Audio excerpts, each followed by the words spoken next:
So guys, एक डर जो आपको और मेरे को, शायद हर एक मेल जो इस धरती पे रहता है उसको हमेशा रहता है कि उसके टेस्टिस श्रिंक तो नहीं हो रहे हैं, उसके टेस्टिस कहीं कमजोर तो नहीं पड़ रहे हैं। ऐसी चीज़ें नॉर्मली हैं, हमसे पूछी भी जाती है, हमारे पास बहुत सारे कमेंट्स भी आते हैं। तो एक जनरल सा ही एक इन्फॉर्मेशन है कि अगर आपके टेस्टिस श्रिंक दिख रहे हैं या कभी कोई कहता है मटर के दाने के बराबर हो गए हैं या फिर अब पहले जितने थे वैसे नहीं हैं, तो उसके पीछे बहुत अलग अलग रीजंस होते हैं। तो सबसे पहला रीज़न वेरिकोसील के साथ जुड़ता है। अगर वेरिकोसील बहुत लंबा टाइम तक आपकी बॉडी में है और वहाँ पर वो उसको टेस्टिस को पूरी एनर्जी नहीं दे रहा है तो वो धीरे धीरे सूखना चालू कर देता है। एक तरीके से समझ लो कि अगर मैं आपकी बॉडी में खाना नहीं डालूंगा, आप धीरे धीरे आपकी बॉडी क्या करेगी, धीरे धीरे कमज़ोर होगी। कमज़ोर होने के बाद उसको जितनी एनर्जी की रिक्वायरमेंट होगी उससे धीरे धीरे कम करेगी। सिर्फ आपकी बॉडी, ओवरऑल बॉडी पे ये इम्पैक्ट पड़ता है, ना खाने से। अब सिंपली वो समझ लो कि अगर ब्लड की सर्कुलेशन उसके पास नहीं पहुंच रही है टेस्टिस के पास, तो वो अपनी ताकत से काम भी नहीं कर पाएगा, अपने साइज को धीरे धीरे करके छोटा करना पड़ेगा और जिसकी वजह से ये दिक्कत आपको देखने को मिलेगी।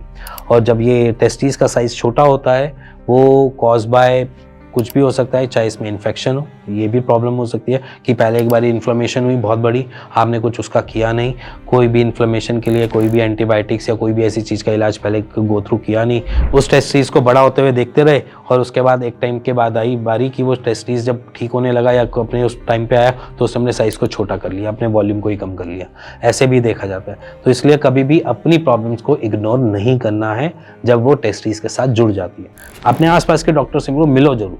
बताओ जरूर इस बारे में, क्योंकि ये दिक्कत आगे जाकर आपकी लाइफ में इनफर्टिलिटी के साथ आपकी पूरी ओवरऑल बॉडी के हार्मोन्स को भी बिगाड़ सकती है। मान के चलो टेस्टिस अगर अपना काम करना छोड़ देते हैं तो आपको टेस्टोस्टेरोन हार्मोन की भी कमी आ जाती है, जिसकी वजह से हमारे को ब्रेस्ट बनना, एक जनरल सी बात है, मैन ब्रेस्ट बनना एक नॉर्मल सा है कि अगर हार्मोन्स अगर हमारे ढंग से नहीं बनेंगे, हमारी बॉडी में पूरे ढंग से काम नहीं करेंगे तो ये चीज़ एक नॉर्मल है। फेशियल हेयर का उड़ना, छाती के बाल उड़ना, धीरे धीरे हम मोटे होना, थुलथुले होना, और ये प्रॉब्लम्स आनी स्टार्ट हो जाती हैं। तो इसीलिए अगर आप एकदम से वेट गेन कर रहे हो, ओवर द टाइम पीरियड आपने टेस्टिस, आप देख रहे हो कि टेस्टिस के साथ कोई कॉम्प्लिकेशन चल रही है, चाहे वो वेरिकोसील हो, चाहे वो किसी भी चीज़ की हो, चाहे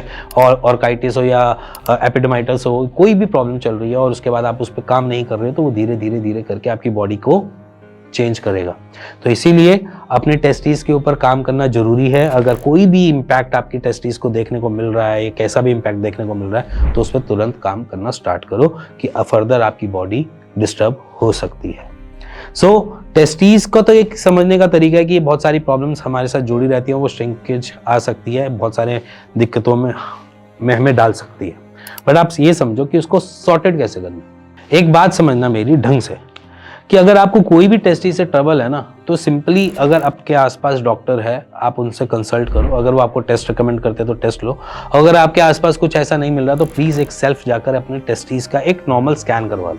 जिसे कलर डॉपलर भी बोल देते हैं, ठीक है, स्क्रॉटल कलर डॉपलर बोल देते हैं, या फिर यूएसजी स्क्रॉटम भी बोल देते हैं। आप ये दो चीज़ें टर्म्स हैं जो सेल्फ जाकर आप करवा सकते हो अगर आपको कोई भी कॉम्प्लिकेशंस लग रही है, क्योंकि उस कॉम्प्लिकेशंस को समझने के लिए कोई भी डॉक्टर आपको टेस्ट रिकमेंड करेगा, तो आप वो करवा कर आप अपने आसपास के डॉक्टर को भी दिखा सकते हो। और अगर आपको कोई नहीं मिलता तो आप नीचे दे नंबर पे हमें कॉल भी कर सकते हो, हमारी टीम के साथ शेयर भी कर सकते हो वो रिपोर्ट्स, जिसकी वजह से हम शायद आपका हेल्प कर सकें उस मोमेंट पे। तो ईजी हो जाएगा आपको भी समझना और हमें भी समझाना, या किसी भी डॉक्टर को आपको समझाना, क्योंकि वहाँ पर कॉम्प्लेक्सिटीज़ को पकड़ना भी एक ज़रूरी हो जाता है। तो अगर आपके टेस्टिस श्रिंक हो रहे हैं और कुछ ऐसी प्रॉब्लम्स आ रही हैं तो इग्नोर नहीं करना है। और कोई भी इवेंट आपके साथ ऐसे जुड़ा हुआ है कि लटकन बहुत ज़्यादा आ रही है टेस्टिस में, स्क्रोटम में, आपको लग रहा है कि कोई पेन आ रहा है, तो प्लीज़ आप कंसल्ट करो उसके रिगार्डिंग, नहीं तो आगे जाकर ट्रबल हो सकती है। तो इसी के साथ इस वीडियो को एंड करता हूँ,